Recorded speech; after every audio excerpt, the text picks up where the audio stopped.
the corporate grind really started to wear on me, right? Like the job itself was fine, but playing the corporate politics game, like that was not me. What's up, everybody? I'm Austin, a wireless coordinator and intercoms programmer who's toured 6 of the 7 continents working with some of the biggest artists in the world.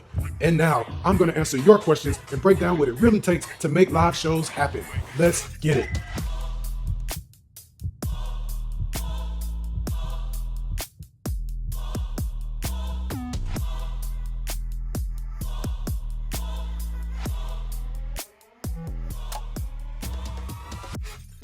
How did I get my start in live entertainment? That is a good question. I don't think I've ever fully answered this question like all at one time. So this will be fun to see what comes out. So I went to Full Sail University, and I went there before it was a university, right? Like it was a college. I have a degree, but it wasn't the university that we know today. Shout out to Full Sail. Thank you for everything. For those who don't know, it is a college that offers programs in entertainment, media, arts, technology, and business.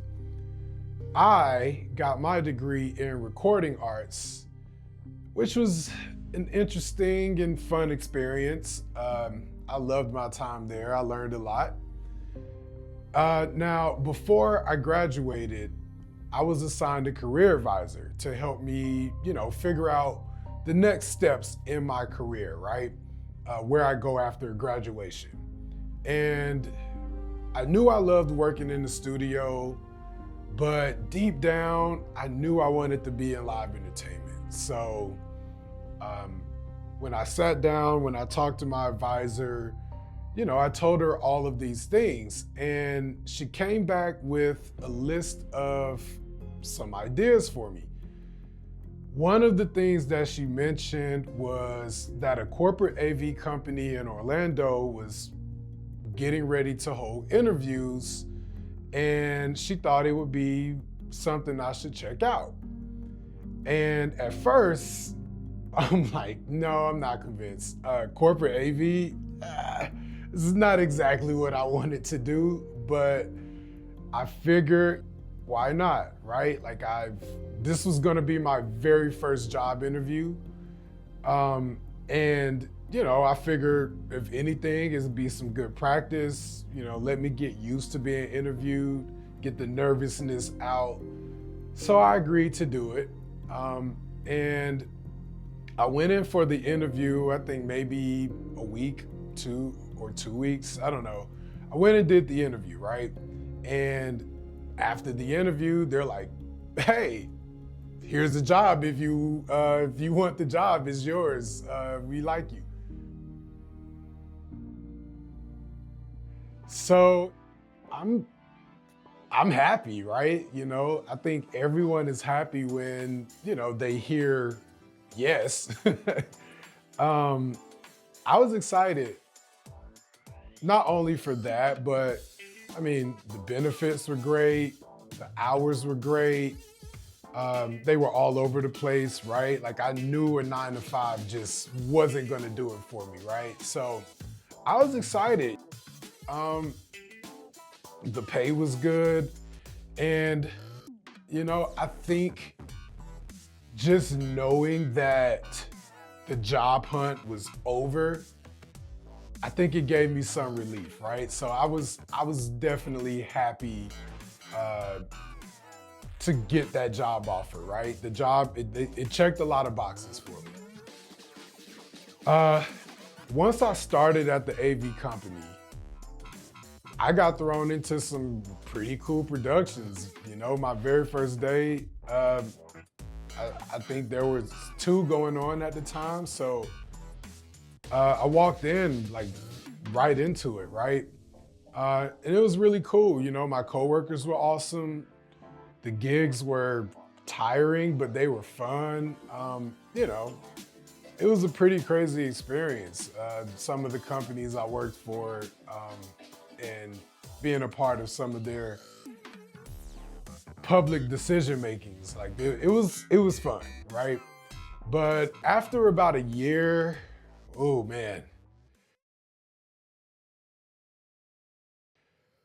the corporate grind really started to wear on me, right? Like the job itself was fine, but playing the corporate politics game, like that was not me. Like it really took the fun out of it. And if I'm being honest, I hated going to work, right? Like I did not like going to work. Um, and I remember like one day I'm getting ready for work, right? And of course, like I hated it. I was miserable. I'm dragging my feet. And I remember looking myself in the mirror and I just had this real honest moment with myself. And I'm like, look, when you got this job, you were excited, you were happy, like best job ever, right? And now you don't like it. And now your attitude is souring, like you're going to work, you're not doing the best you could do. And I'm like, man, if I just jump from job to job in my career, like every time something gets rough or something I don't like, I'm like, man, I'm never gonna be happy like anywhere. So that's when it hit me like, Austin, you gotta change your attitude, man. Like, you can't be a crappy employee at a crappy job because, then you'll just make a good job crappy, right? Because I'll still be that crappy employee. So that day, I definitely made a decision that as long as I had this job or any job really, that I was gonna make it worth something, right? I showed up every day with this brand new mindset almost, right? Like I still hated being there, but instead of me just moping around or trying to waste the time away, I started reading equipment manuals. I started learning more about wireless. I started getting better at troubleshooting and signal flow and just getting better as an employee, just getting better as a person, right? And I mean, like I said, don't get me wrong, I still hated going to work and I was still searching for new opportunities and new jobs, but that's when it really hit me that, that's when things really started to shift for me. And I have to thank myself for having that moment of clarity. And yeah, I mean, after that, things really changed for the better. That's it, folks. If you enjoyed the video, make sure to hit that like button and subscribe for more behind-the-scenes insights into touring, audio, and wireless coordination. Got questions or topics you want me to cover? Drop them in the comments below. See you on the next one.